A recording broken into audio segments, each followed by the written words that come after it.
हाँ जी guys, good morning. तो आज का व्लॉग सीधा सीधा ब्रेकफास्ट टेबल से स्टार्ट होता है और वक्त हो रहा है सुबह के 7:15।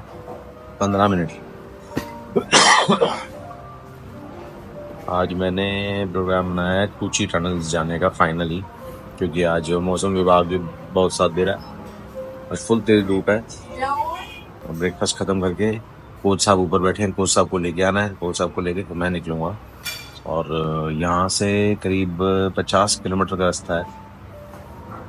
तो कैब से ही जाऊँगा क्योंकि ना इनके टूर भी जाते हैं। हालांकि मुझे ऐसे पर्सनली जाना थोड़ा सा महंगा पड़ेगा, कि जो टूर है वो बेसिकली लार्ज ग्रुप पैकेज ही बनाते हैं। और बट उसके लिए ना सुबह सुबह 7 बजे उन्होंने बोला है कि एक स्पेसिफिक पॉइंट पे हाजिर होना है।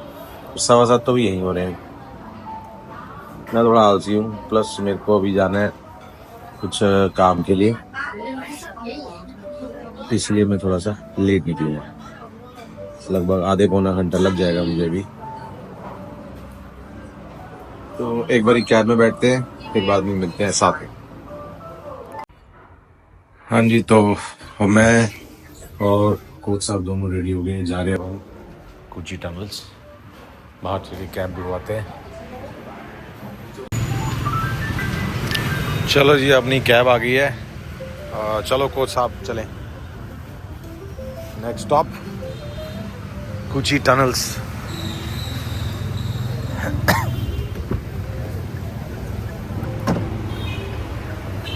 Xin chào. Xin chào. Ok sir. या क्या बात है, क्या बढ़िया डेकोरेशन किया।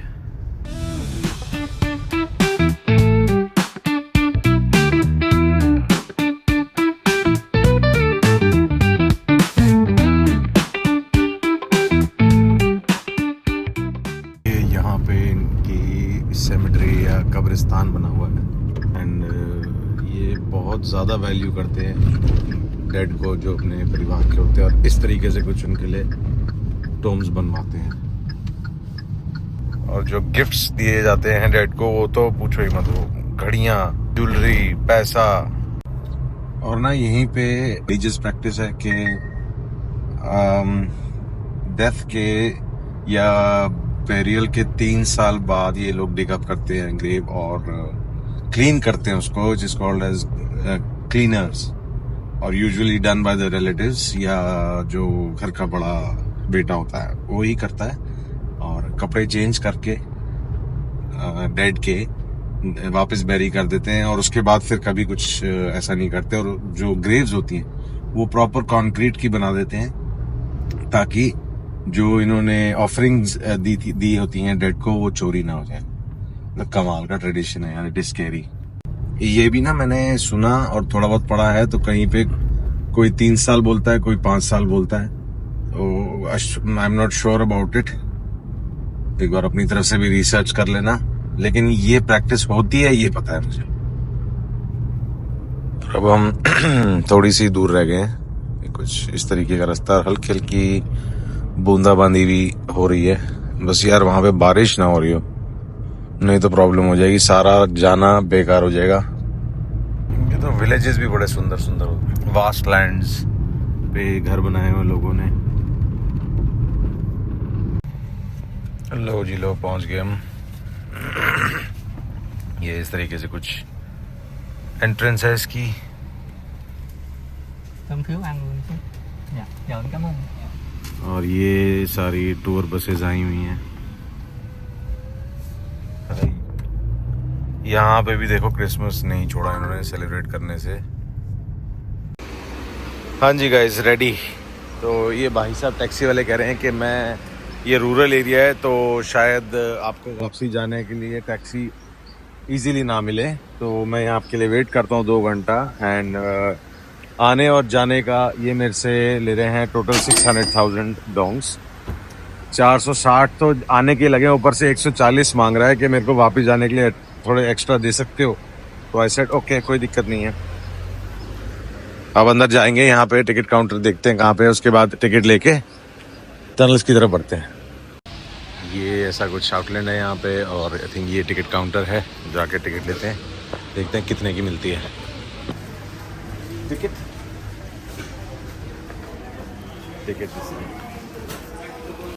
ये इसकी टिकट है, एंट्री टिकट, जो कि 125,000 लॉन्ग्स की मिली है मेरे को।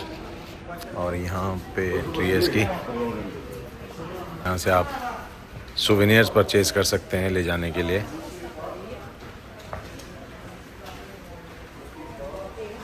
इनकी ट्रेडिशनल है और ये बुलेट से बनी हुई है।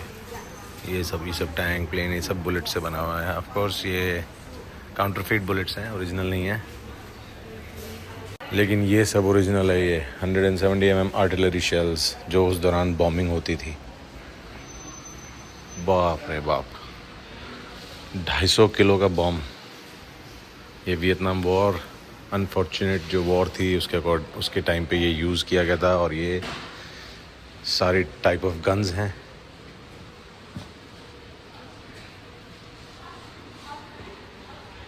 जो वियतकॉन्ग आर्मी या अमेरिकन आर्मी या सदर्न वियतनामीज़ आर्मी यूज़ किया करती थी। ओह, गूज़बम्स हो रहे हैं मेरे को देख के ये सब। और ये सब चले हुए बॉम्ब्स हैं और मिसाइल्स हैं। ये देखो कितनी बड़ी बड़ी मिसाइल्स हैं। ऐसी दिखती हैं ये टनल्स अंदर से।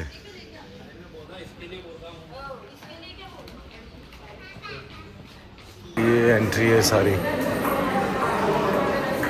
एंट्री और एग्जिट दोनों यही हैं। तो मेरे को कहा कि अभी यहाँ जाके बैठो, डॉक्यूमेंट्री फिल्म रूम है ये, और फ्री गाइड प्रोवाइड किया जाएगा।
तो ऐसा कुछ इनका अंडरग्राउंड नेटवर्क सिस्टम था। यहाँ पे एक बना रखा है इन्होंने तरीका।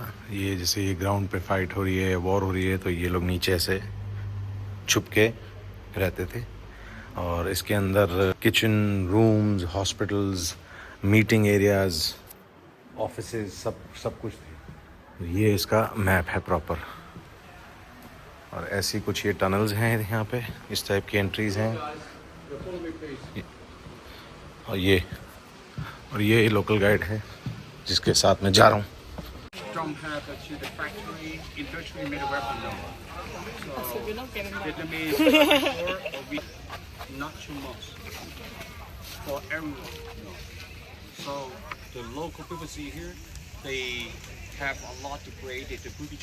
तो गाइड बता रहा था इस किस्म से यहाँ पे ट्रैप्स बनाए जाते थे जिससे जो सोल्जर्स के लिए काम आते थे। I have a good news for you. Yeah, like this. All right.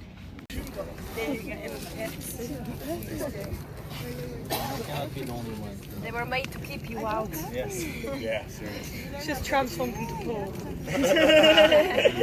Okay, stop. Look at me. Yeah, stop. Look at you. Yay! So you can fight. Shit, it's scary.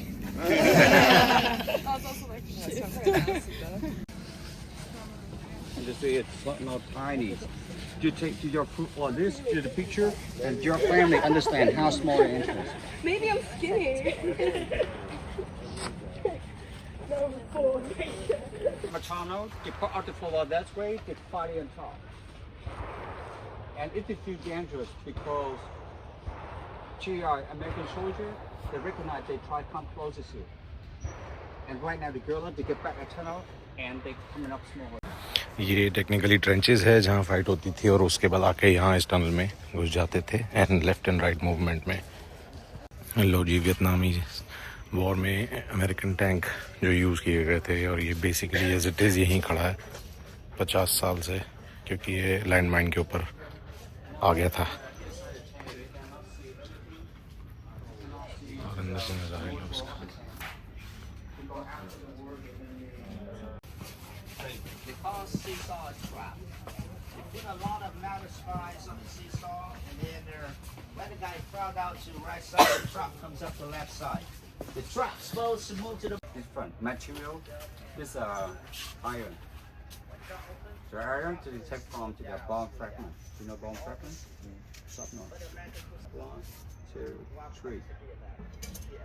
Sorry about that. Delay. But it's a dangerous at this. It's very difficult for help when the shooter to go back. Because you try to pick him up, he's being more hurt. Window. 4 down. Hit the guest up. 1, 2, 3. The one short to the 4 down. And hit the good straight deeper inside. And hit the guest up. Somebody they said different name. They call it just a souvenir trap.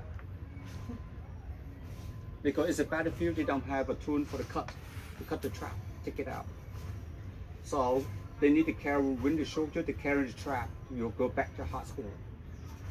And hospital have a tool for cut it. The seesaw trap, the step on one side and other side does spin up.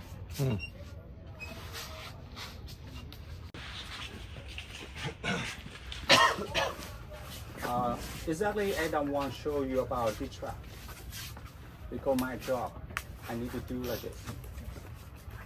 I don't want it.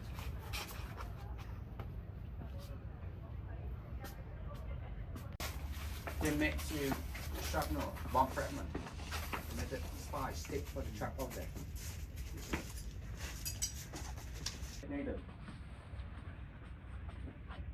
And then they slowly dissolve the bomb. And up close have an accident. People here, they have an accident. So before they saw the bomb, they shot the bomb outside. Not in the bunker, not in the tunnel. Because have an accident, tunnel flat, a lot of people flat. But now today, easy for sure. We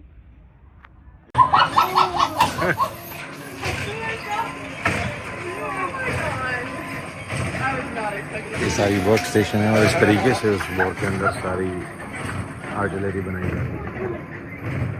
ये अब सब जो है आप जंगल देख रहे हो, ये उस टाइम जो वियतनाम वॉर हो रही थी तब जंगल नहीं था, बिल्कुल प्लेइंग ग्राउंड्स थे और बहुत डिफिकल्ट था उस टाइम सर्वाइवल। आज तो बारिश हो रही है लेकिन पता भी नहीं लग रही कि बारिश हो रही, बहुत टफ था मामला। अब रेस्ट हाउस जा रहे हैं और शूटिंग रेंज, और शूटिंग रेंज जा रहे हैं तो शूटिंग करना तो बनता है। ये उसी टाइम की गन जो है यूज़ करवाएंगे जो उस टाइम वॉर में यूज़ हुई थी, और अबाउट 60,000 वियतनामीज डोंग पर बुलेट चार्जेस हैं। तो लेट्स सी कितनी फायर होती हैं और किस तरीके से होती हैं। ये इनका रेस्ट हाउस है और अगेन एक और artillery. So this is the national defence sports shooting range और इधर जाना मना है। 150 mm आर्टिलरी, नाइस। ये शूटिंग रेंज है और इस तरह से यहाँ पे ये आपको प्रैक्टिस करवाते हैं। ये अगेन एक सोवेनियर शॉप आ गई यहाँ पे।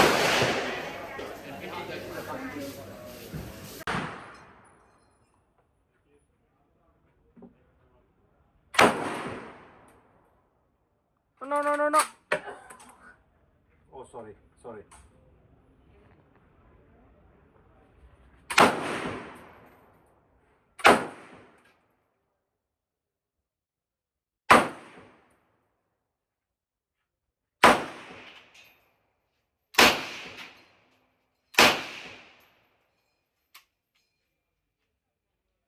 One more. One more. One more here. बहन भाई भाई पूरा कंधा इतनी जोर से प्रेशर लगता है, इतनी जोर से प्रेशर लगता है, बता नहीं सकता मैं। But it was scary. और गन एकदम हीटअप हो जाती है। 2 राउंड्स के बाद गन इतनी हीटअप हो गई, मुझे एक्चुअली में डर लग रहा था कि 50 साल पुरानी AK-47 है, कुछ और ना हो जाए। बट ये ऑफ कोर्स सिक्योरिटी का तो पूरा ध्यान रखते हैं और तरीके से ही बनाते हैं।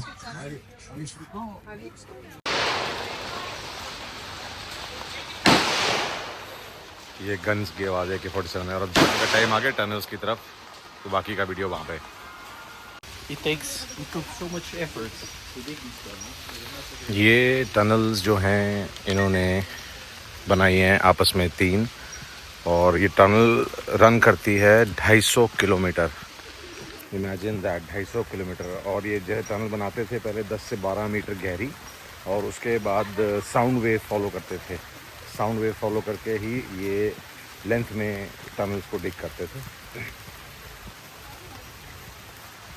और पर दिन 3 से 4 लोग अगर एक टनल में है तो 6 मीटर से ज़्यादा वो लोग डिग नहीं कर पाते। 20 साल लगे ये पूरी 250 किलोमीटर टनल बनाने में, 20 साल। Farms with the old tires. Some tires are too old and they cut them at the sandals.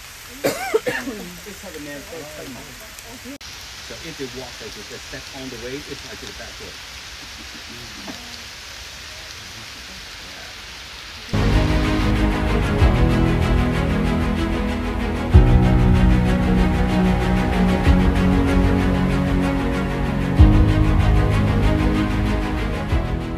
यहाँ पे जो सैंडल्स बनी हुई है, ये सैंडल्स यूज़ करते थे उस टाइम पे, और ये ओल्ड टायर्स से बनी हुई सैंडल्स हैं। यूजुअली हम ऐसे पहनते हैं ना, ये लोग उल्टा पहनते थे ताकि स्टेप्स जो हैं वो मिसगाइड करें ट्रूप्स को, अमेरिकन ट्रूप्स को। It's like you moving this way, लेकिन स्टेप्स जो दिखते थे वो बैक साइड की तरफ जाते हुए दिखते थे। अब बारिश स्टार्ट हो गई बहुत तेज़, बट फिर भी हेविली कवर्ड है ये जंगल। इनफैक्ट जो अब जंगल बन गया है तो ये पता नहीं लग रहा है इतना बारिश का। बट हम ओपन में थे तो बहुत तेज़ बारिश पता लग रही थी हो रही। अब हम जाएंगे टनल्स के अंदर, आई थिंक सो, एंट्री में शायद।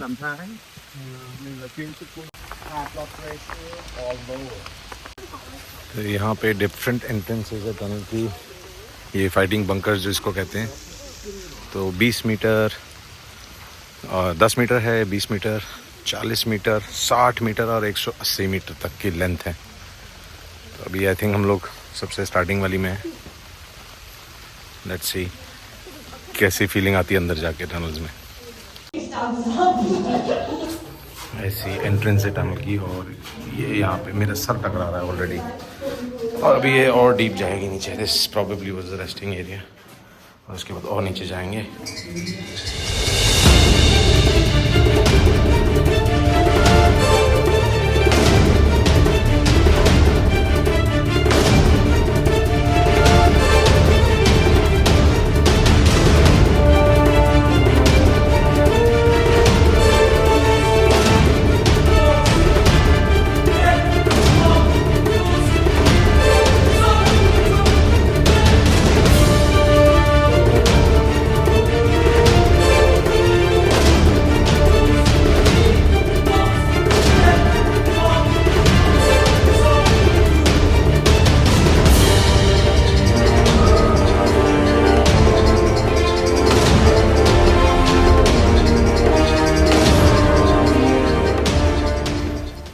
बहुत खतरनाक थी भाई, दम घुट गया कुछ। ये देखो डेप्थ टनल की, और जो ऊंचाई थी टनल की वो करीब 2 फुट से 2.5 फुट भी नहीं होगी। बैंड बच गई।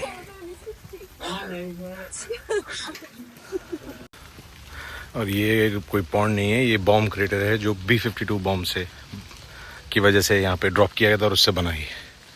और फाइनली हम अपने टूर के एंड पे आ गए हैं।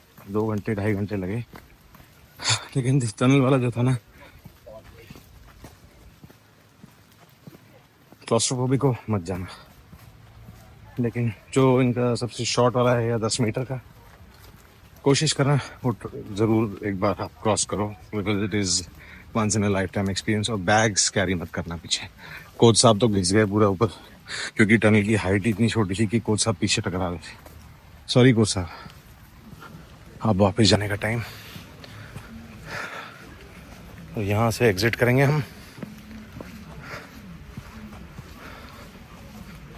ये सब टनल्स के यहाँ पे लेंथ लिखी हुई है, ये 225 मीटर्स क्यूब। हाँ जी, तो मैं टनल से तो हो गया फ्री, लेकिन अभी मुझे एक चीज पता चली कि इसके 2 एंट्रेंसेस हैं। एक जिस पे मैं अभी होके आया हूँ, क्योंकि मैं सुबह ही गूगल कर रहा था, तो ये ज्यादा पास थी, क्योंकि ये स्प्रेड जो है 250 किलोमीटर में है। और जो मेरे को ये छोड़ने आए हैं, इन्होंने मुझे बताया कि ये रेनोवेट की गई है, थोड़ा सा इसको टूरिस्टी बनाने के लिए है। ये भी ओरिजिनल, लेकिन इसको फिर भी थोड़ा सा वाइडन किया गया है। और जो टनल की हाइट थी ना, वो 2 से 2.5 फुट के आसपास होगी। आई थिंक इससे भी कम ही होगी। और जो विड्थ थी वो 1.5 स्केल यानी कि 1.5 फुट के आसपास। लेकिन जो ओरिजिनल जो टनल्स हैं जो अभी भी एग्जिस्ट करती हैं, वो दूसरे गेट पे हैं। और ये उस गेट का नाम है बेंडोक। ये और भी छोटी हैं।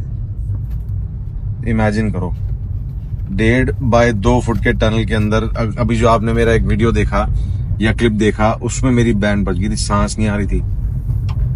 मतलब क्लॉस्ट्रोफोबिक तो नहीं हुआ। और वो जो टनल जो दूसरे एंट्रेंसेस पे हैं, वो और भी छोटी और भी पतली है। और उस टाइम इनको गन्स लेके घुटनों के बल भी नहीं चलना पड़ता था, not even on the knees, लेकिन चलना पड़ता था। तो आप टेक्निकली ऐसे बेंड होके चलते थे, और तब हाथ में गन्स होती थी। कितनी हॉरिबल रही होगी वो वॉर।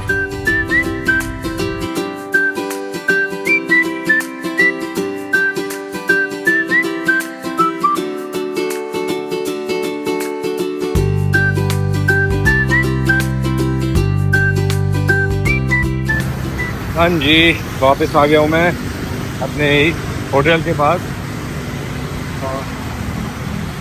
ये क्या है?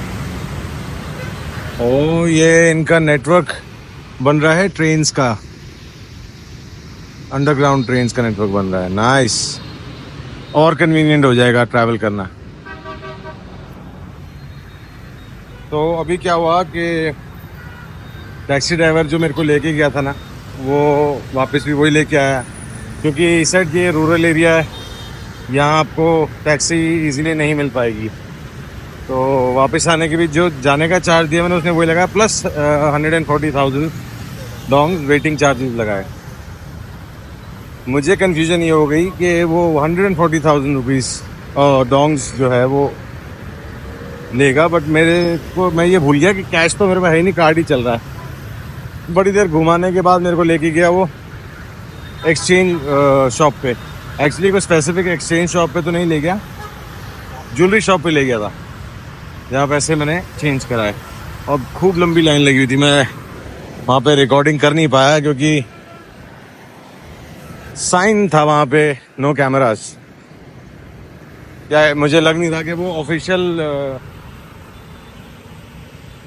एक्सचेंज प्राइस या ऑफिशियल एक्सचेंज करने की एजेंसी है। सो ज्वेलरी शॉप ही थी, और वहाँ पे एक्सचेंज रेट मुझे बहुत अच्छा मिल गया। मतलब समझ लो कि गूगल रेट पे मिल गया मेरे को। खाली 2,000 डोंग कम मिले, बट 2,000 डोंग एक्चुअली में INR में हो गए कितने, 60 रुपये। तो 60 रुपये कम में मेरे को एक्सचेंज प्राइस मिल गया मेरा। अब वापस जा रहा हूँ होटल, थोड़ी देर रेस्ट करूँगा, फिर एक लगेज लेना है मेरे को, क्योंकि मेरा जो एग्जिस्टिंग लगेज है वो ऑलरेडी ओवरवेट हो गया। क्योंकि यहाँ से थाईलैंड की फ़्लाइट पे 20 किलो अलाउड है, और मेरा 27 किलो तो जा ही रहा। बिफोर मैं ये शहर छोड़ूँ तो मुझे बता सकते हैं इसका क्या मतलब है? ये मैंने बहुत सारे देखे हैं साइंस, ऐसे स्ट्रीट्स के ऊपर। तो अगर किसी को पता है तो कमेंट सेक्शन में बताना। फाइनली जो लास्ट डे परचेज थी वो मैंने कर ली है। जो कॉफ़ी लेनी थी, ये लुवाक coffee, diesel coffee and blue mountain coffee, और ये शॉप नंबर है 823 इस मार्केट में। तो यहाँ से ले लेना आके, नेगोशिएट ज़रूर करना क्योंकि ये थोड़ा सा कर लेते हैं negotiate. She is going to be there. तो ये बैक साइड से आप निकल के आओगे मार्केट के, यहाँ पे ये लगेज की बहुत बड़ी दुकान है एंड अच्छे प्राइस में मिल जाता है। मुझे कैबिन लगेज की ज़रूरत थी, मैंने कैबिन लगेज ले लिया क्योंकि मैं ओवर वेट जा रहा हूँ अपने लगेज में।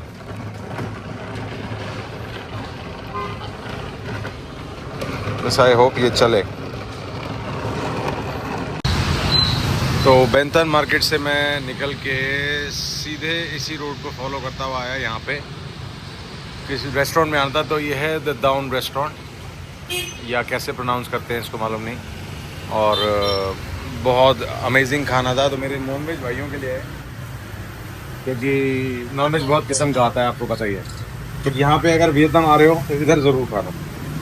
और बहुत अमेजिंग फ्लेवर है। चिकन था या मीट था, जो भी था वो बहुत टेंडर था। मतलब जो भी मैंने खाया, चिकन भी खाया और मैंने मीट भी खाया, वो दोनों बहुत टेंडर थे और वेरी वेल कुक। वियतनामी स्टाइल जरूर ट्राई करना। ये फिर से नाम एक बारी देख लो, द टाउन। एक सेकेंड, ये है द टाउन। स्क्रीनशॉट ले लो। बिल्कुल सामने सामने यहाँ से स्ट्रेट जाओगे तो बेंथान मार्केट है और वहाँ से इस रोड पे आओगे तो यहाँ पे आता है, ये रेस्टोरेंट पड़ता है। शॉपिंग हो गई, कॉफ़ी ले ली, सूटकेस ले लिया। अब जा रहा हूँ होटल की तरफ पैकिंग करने के लिए क्योंकि सुबह की कल की फ़्लाइट है और उसके बाद एक जगह और रहेगी ये जाने, तो वो सब वो पैकिंग के बाद बताऊँगा कि कहाँ जा रहे हैं। रूम से निकल गया हूँ, रेडी हो गया हूँ, होटल से बाहर हूँ और एक आखिरी जगह रह गई थी विज़िट करनी, वियतनाम को बाय बाय बोलने से पहले, हो ची मिन सिटी में। और ये है वो जगह, बु वियन वॉकिंग स्ट्रीट।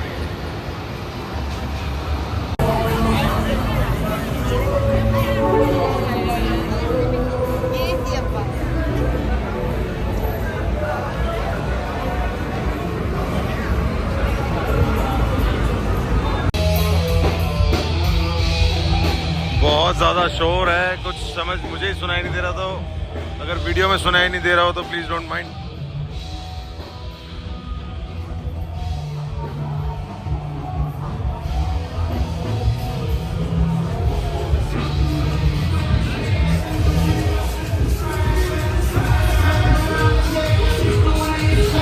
ये है वियतनाम का पार्टी सर्कल, द बु वियन स्ट्रीट।